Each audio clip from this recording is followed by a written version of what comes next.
Hi YouTube, this is Ashley Ashlock. I was checking in with you. I'm about 5 days away from my 4-month lock update, excuse me. But I just wanted for you to see what's going on with my hair. So it's been about a month since I have twisted it. I don't plan on twisting it for another week or so. So I'm having like the semi freeform look, which means that my edges and roots and everything are very thick. So I guess I can show you my hair, and then I want to discuss a few things that I've learned in this journey. So here's my right side.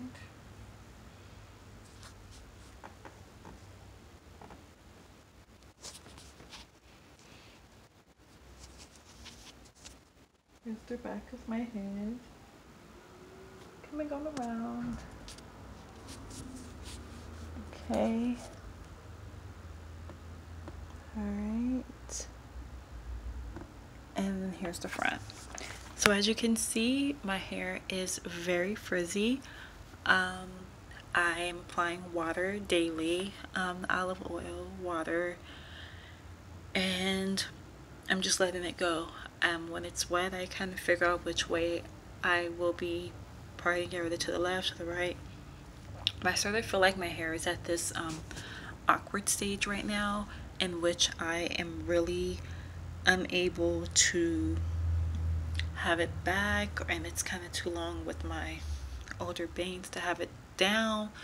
So I'm just really at a see how when I push it back it allows them to come to the front, and I haven't been using bobby pins for a while. So I'm really just at this like, okay, what am I doing with myself? What am I doing with my hair? And because of that, I find myself looking at my hair, trying to figure it out. And I guess I can bring up my 2 lock mistakes which I've made. And the thing is, I have heard on YouTube, read about these things, but did I listen? No, I did not. I did not listen. Okay, so the first one, I know I mentioned in another video. So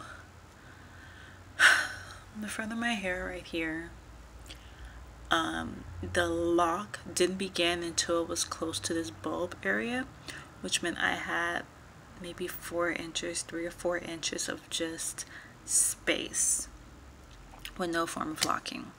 So what I did was my little bootleg of an interlock where I just like kept tucking my hair in different angles, tucking my hair in, and so all the way to the root, and that it did work at the time.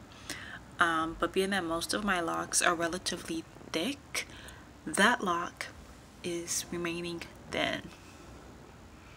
No matter how much water I'm adding.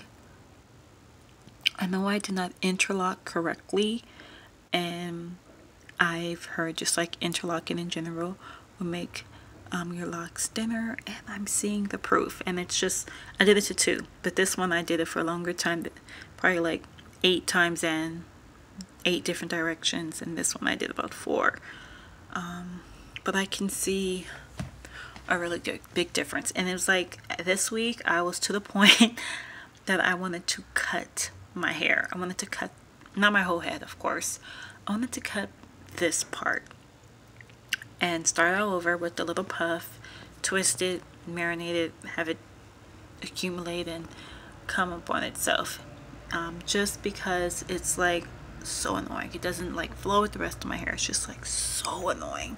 And I've read, if you want thicker locks, do not interlock. And if you're going to interlock, at least use the correct tool, use the correct method. I don't know what I was just not being patient. Not being patient. This is the outcome. You get hair that you're upset with, and you think about cutting. So just be patient. Be patient. Be patient.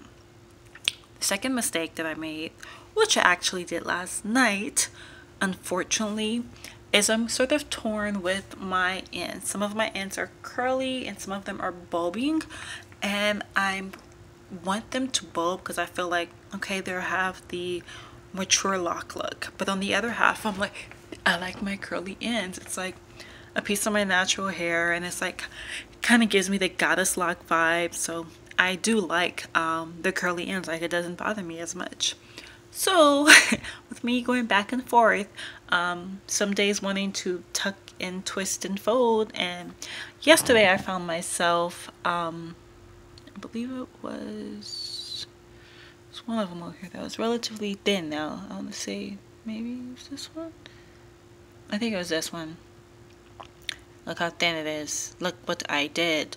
So anyway, this lock was pretty much curved, and it's in this process of bobbing, kind of like a curve thing. It had a hard part, but I'm like, no, I still want to see my curls. I want to see the curls. So I'm like, okay, well, let me just like bring it down. Maybe I can just pop out the curl at the tip. I pulled, and then I pulled, and I pulled. Next thing you know, the bulb is right here just hanging. And I'm like, oh gosh. Ashley, what did you do? What did you do? But did that stop me? I'm like, no. Well, I'll just rake it out. Just rake it. rake it, pull it out. And at this point, I'm just like, okay, since I could pull this out, I might as well just try to get the rest of my hair. And I was like, stop. See, frustration will have you thinking about getting rid of your locks. Not being patient will lead you to do things which makes you frustrated, and that's the problem. So I realized I need to keep my hands off my locks and be patient. Be patient. Be patient. I tell myself this all the time. Be patient. Be patient. Be patient. I'm gonna go around one more time.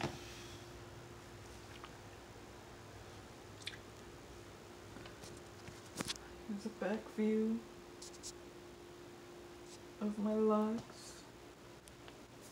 And the moral of my story is, when you're not patient, when you're just looking for trouble in your head, you're going to find it. You're going to find the trouble.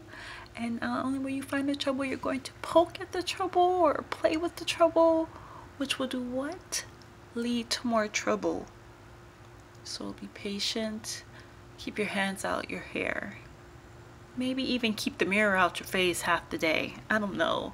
But I just found the 2 mistakes I made, and the reasons are me being impatient, and in those moments me having thoughts of being with scissors or cutting combs or just anything other, just like anger. And I just know, like, that's not what my locks are just great, but it's just 1 or 2 locks can really frustrate you, and each lock is its own individual. You have to be patient, and they're not are going to look the way you want. It's a losing battle, and just have to just wait it out and see the outcome. Okay, this is Ashlock checking in. Okay, have a nice evening.